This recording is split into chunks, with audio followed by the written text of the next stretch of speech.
Well, after nearly 3 years of war, Ukrainians their morale is sinking.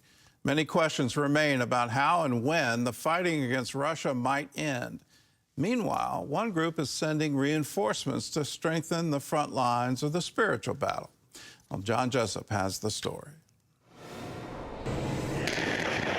Outnumbered and outflanked, Ukraine continues to rely heavily on international support, both on the battlefield. I've got a broken leg, you don't realize. I'm good to go. And across the airwaves, fueling positive public perception. I'm Mark Hamill here, wishing you a happy new year and urging you to please support Ukraine. That includes the government-backed United 24 campaign with celebrity endorsements to help fund Ukraine's war effort. June 20th, 2024, Standing Bible Home Church. A much smaller, more targeted effort launched last spring, focused on Americans who could potentially sway a second Trump administration's thinking on Ukraine, evangelicals. I'm sure I'll leave some out, but Pastor Bandura right here is from Ukraine. He oversees 6,000 churches in that area. And you know what? These guys are on the front line, ministering, chaplain, doing amazing things. These guys, all these people, they're mighty heroes of faith right here. Slava Ukraine. Today is Ukrainian Independence Day. Longtime conservative operative Gary Marks leads Defenders of Faith and Religious Freedom in Ukraine. CBN News covered the group last summer when it brought pastors to U.S. churches seeking to raise awareness. Our trip visiting with Ukrainians, hearing their stories, and taking those into the tables turned in December when Marks's group took Americans to Ukraine for a first-hand look at the devastation. Our crew documented the trip as representatives from groups like the Heritage Foundation, Focus on the Family, and the America First Policy Institute visited a children's hospital in Kyiv, still rebuilding after a deadly Russian missile strike. They also toured a shelter for rescued Ukrainian children, tragic trophies of war, freed after being abducted by the Russian military. We call on you as defenders of family values to support our efforts to bring these kids back. While the group listened to lawmakers express hope for a just and lasting peace, they spent the bulk of their time with Ukraine's faith community. While Ukraine's armed forces have fought Russia's military on the front lines, there's another war being waged. Ukraine's religious communities, which includes evangelicals, is fighting for a spiritual battle for the soul of Ukraine and beyond. Here, Jews, Muslims, and Orthodox and evangelical Christians are working together. We are very united, especially now during the war. We're standing together because Ukraine is our home. They are also fighting Russia's attacks on their religious freedom. Ukraine's Council of Churches reported executions of pastors and other religious leaders, along with the destruction of 700 churches. Kelly Curie, a foreign policy expert in the first Trump White House, says accounts like these highlight what's at stake.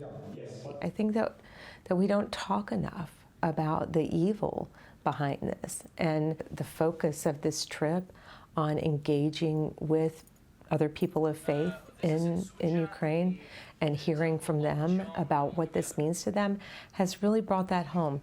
In the past decade or so, Russia has attacked 4 of its neighbors.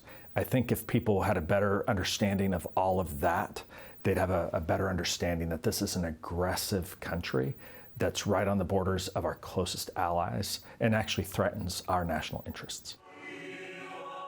Despite these harsh realities, some on the trip found signs of hope. Wherever you see human need around the world, you don't have to look very far to see Christians rolling up their sleeves and helping the most vulnerable. And that's the case in Ukraine. For Marks and his Ukrainian counterparts, they compare this good versus evil moment to President Reagan's 1983 Evil Empire speech delivered to the National Association of Evangelicals. Only through your work and prayers, and those of millions of others, can we hope to survive this perilous century. He went to the church people who have that moral center and understand righteous indignation and standing up against evil, looking it in the eyes. That's why we know that this is the most powerful voice. They hope using a similar playbook now will help Ukraine remain the Bible Belt of Eastern Europe, shining as a beacon of light to the world. John Jessup, CBN News, Kyiv, Ukraine. Please pray for the peace of Ukraine, that this war would end and the Russian people would wake up to the reality of what they're doing. I think the propaganda is so strong in Russia that they really don't realize what is happening on the ground. And somehow or other they believe that there's some kind of righteous war because the patriarch of the Russian Orthodox Church said it was, and that they're fighting Nazis in Ukraine, all of which is a fiction.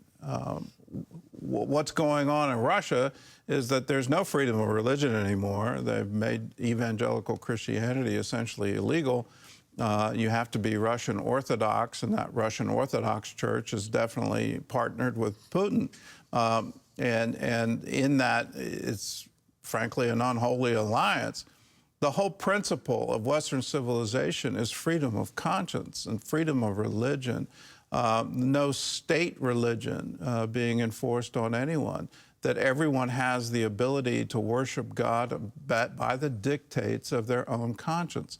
That's a fundamental human right, and we're seeing that being extinguished in Russia, and they're trying to impose that on Ukraine. As evangelical Christians in the United States, we need to stand with our brothers and sisters and say no. I know many of you have been supporting the humanitarian efforts in Ukraine. Operation Blessing has been on the ground since before this war. Orphans Promise has so many centers still operating. It's heartbreaking when you hear the stories coming back. And we just pray, let us devotedly pray this war, this horror would end and end very quickly. I hope the incoming administration will have some leeway with Russia to say, please, let us stand down. This is not in your interest. It's not in Europe's interest. It's not in the world's interest. And it's definitely not in the interest of every Ukrainian.